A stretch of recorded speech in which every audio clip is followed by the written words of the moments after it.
지금 현대차랑 기아 중에 대기 기간이 심한 차는 18개월 이상이 걸린다고 하죠. 소렌토랑 스포티지가 대표적인데 전기차는 1년 이상이 기본이고요. 그 외에 인기 모델들도 6개월에서 8개월 이상이 우스운 상황입니다. 그래서 차주들은 이런 걱정을 하기도 합니다. 아이씨, 이거 기다리다가 신차 나오는 거 아니야? 이런 거죠. 그런데 이게 곧 현실이 됩니다. 현대차랑 기아가 올해에만 신차 10종을 출시합니다. 이미 공개된 차들도 있고 이걸 왜 갑자기 출시하지? 이런 생각이 드는 차도 있습니다. 오늘 총정리해드리는 신차 리스트를 보시고 예비 차주들도 계약을 취소하고 신형을 기다릴지 아니면 그냥 기다렸다가 차를 받을지 고민하는 데 도움이 되셨으면 합니다. 브랜드별로 살펴보겠습니다.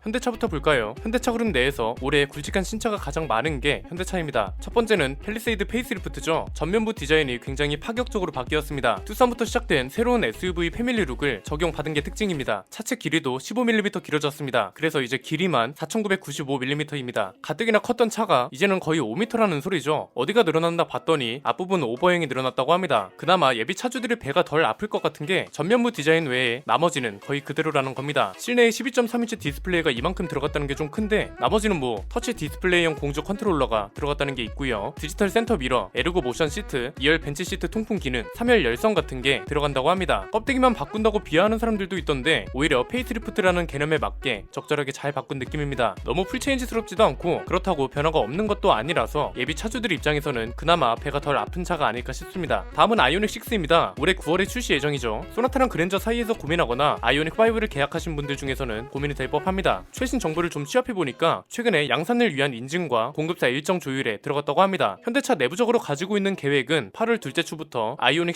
6 양산을 시작하고 8월 중에 사전 계약을 진행하고 9월부터 차주한테 인도한다는 겁니다. 아산 공장에서 생산되고 이것 때문에 소나타 생산 라인을 조정했죠. 아이오닉 6는 출시 일정이 2번 밀렸습니다. 원래 이미 출시됐어야 하는데 현대차가 배터리 스펙을 개선하고 디자인도 일부 변경이 필요하다고 판단해서 한번 밀렸고요. 이번에는 반도체랑 원자재 공급 문제 때문에 양산 시점이 밀렸다고 합니다. 전기 세단이라서 그랜저급으로 판매량이 나올지 아니면 디자인이 발목을 잡을지 주목됩니다. 다음은 그랜저 풀체인지입니다. 올해 11월에 출시될 예정인데요. 이미 외관에 대한 정보는 너무 많이 나왔습니다. 스타리아랑 비슷한 패밀리룩을 가져가면서도 레트로 느낌을 물씬 살린 느낌이 나오고 프레임리스 도어가 XG 이후 처음으로 부활합니다. 최근에는 실내 사진이 유출되면서 관심이 뜨거웠습니다. 스티어링 휠 디자인이 가장 눈에 띄죠. 그 옛날 각그랜저 스티어링 휠을 오마주한 느낌인데 이곳에 변화가 집중된 느낌입니다. 일단 이 사진상으로는 하이그로시 마감이 좀 많은 것 같아서 실제로 나와 봐야 판단이 가능할 것 같습니다. 트림별로 장식이 달라질 수도 있으니까요. 파워트레인 변화는 크게 없을 예정입니다. 사실 이건 당연하죠. 그랜저랑 같은 플랫폼을 쓰는 K8이 먼저 나왔잖아요. K8하고 크게 다르지 않을 가능성이 높고 가솔린하고 하이브리드 파워트레인이 중심을 이룰 겁니다. 순수 전기 모델은 지켜봐야 할 것 같네요. 아이오닉 6보다 판매량은 오히려 보장된 차라서 현대차 신차 중에 가장 굵직한 신차라고 할 수 있을 것 같습니다. 특히 역대 그랜저 디자인에 오마주된 요소가 여러 군데에 적용될 것으로 보여서 이게 요즘 레트로 디자인 추세에 어떻게 어우러질지도 궁금합니다. 기아로 넘어가 볼까요? 기아는 이미 공개된 차들이 많습니다. 일단 니로 플러스가 있죠. 이번 달에 사전 계약이 진행되는데 1세대 니로를 기반으로 한 현대차 그룹의 PBV 모델이라는 점, 그리고 현대차 그룹의 첫 택시 전용 모델이라는 점에서 의미가 있는 차입니다. 왜 자동차 좋아하시는 분들 그런 얘기 많이 하잖아요. 현대차 그룹이 택시 전용 모델을 만들려면 아슬란이나 i40를 부활시키면 된다고요. 왜냐면 뒷자리 공간도 넓고 LPG 연료통이 있어도 트렁크 공간에 큰 영향을 주지도 않으니까 택시 모델로 쓰기 좋긴 합니다. 니로 플러스는 그런 장점을 다 갖추고 전기차 시대에 맞는 트렌드까지 갖춘 차라고 보시면 될 것 같습니다. 일단 차체 높이를 높이고 길이도 늘려서 공간성을 확보했고요. 올인원 디스플레이를 적용해서 택시 전용 모델, 업무용, 여가용으로 활용할 수 있는 개인과 법인 모델 두 가지 버전으로 출시됩니다. 1세대 니로 대비 차체 높이는 80mm 높아졌고 길이는 10mm 늘어났습니다. 그 다음은 니로 풀체인지 전기 모델이죠. 니로 EV도 출시됩니다. 이미 사전 계약이 시작됐죠. 하이브리드 모델에 이어서 출시되는 건데 1회 충전 최대 주행거리는 401km입니다. 3세대 플랫폼이 적용되면서 차체 크기도 많이 커지고 실내 공간도 넓어졌습니다. 사전 계약 중이라 곧 정식 출시를 알리고 고객 인도까지 시작될 예정입니다. 그리고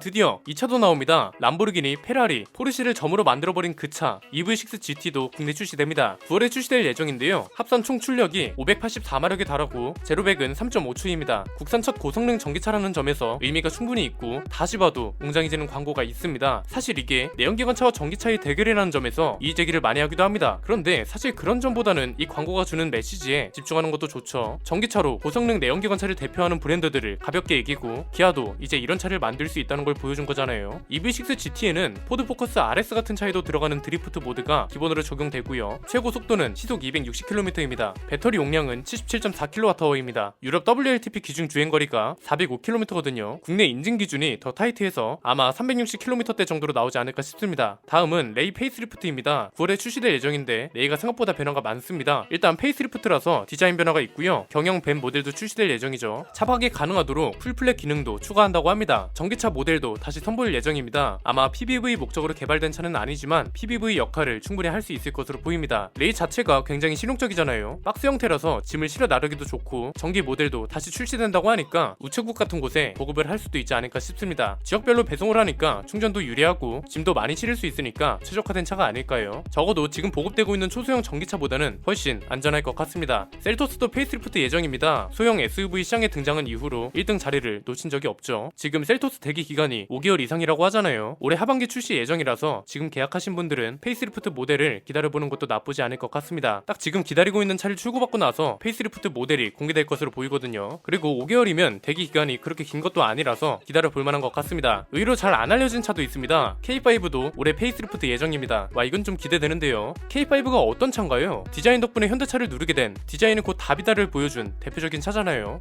그런데 이 차는 무조건 기다리긴 좀 그렇습니다. 가솔린 모델은 그나마 낫습니다. 대기 기간이 5개월 이상이거든요. 5개월 정도면 크게 나쁘지 않은데 하이브리드 모델은 그냥 지금 대기 중인 걸 타는 게 나을 것 같습니다. 대기 기간이 12개월 이상이잖아요. 페이스리프트 모델도 분명 그 정도 기다릴 거란 말이죠. 단순 계산하면 페이스리프트 모델까지 최소 1년 6개월 이상은 기다려야 한다는 거라서 그냥 지금 받을 수 있는 차를 빨리 받는 게 좋을 것 같습니다. 물론 사전 계약을 했는데 순번이 완전 앞이라면 달라질 수도 있지만요. 마지막은 제네시스인데 갑자기 G70 슈팅 브레이크를 출시한다고 합니다. 이 차는 좀 의외죠. G70 슈팅 브레이크가 유럽 공략 모델로 출시된 차이기도 하고 국내에서는 외관 모델의 인기가 워낙 없잖아요. 그런데 국내에도 출시하고 미국에도 출시할 예정이라고 합니다. 이건 루크 동커블케가 직접 밝힌 내용입니다. 인터뷰에서도 이렇게 말했습니다. 유럽 시장을 위해 슈팅 브레이크 모델을 출시했지만 모든 시장에서 우리도 G70 슈팅 브레이크를 원한다고 말했다. 한국도 외관을 선호하지는 않지만 도입한다. 미국은 외관이 처음에는 싫다고 했다가 나중에는 말을 바꿨다. 이렇게요. 페이스리프트 된 디자인이 세단보다 외관에 어울린다는 평가도 많았고 제네시스 내에 있는 콤팩트 고성능 모델 느낌도 있어서 BMW로 치면 딱 3 시리즈 포지션이거든요. 3 시리즈도 외관 모델이 있잖아요. 아마 가격대만 잘 나오면 3 시리즈 투어링 수요를 많이 뺏어올 수 있을 것 같습니다. 올해에만 풀체인지 모델, 페이스리프트 모델, 그리고 완전히 새로 도입되는 차까지 총 10종을 출시하는 거고 이 차들을 간단하게 총정리해봤는데요. 요즘 워낙 대기 기간이 길잖아요. 대략적인 출시 시기도 정해진 상황이고요. 지금 내가 기다려야 하는 대기 기간, 신모델이 출시되는 시기를 잘 고려해서 계약을 취소하고 기다릴지 아니면 그냥 기다렸다가 지금 팔리고 있는 차를 받을지 고민하는데 조금이나마 도움이 되셨으면 합니다. 오늘 내용은 여기까지입니다. 저는 김승현 안PD의 스포일러 안PD였습니다. 감사합니다.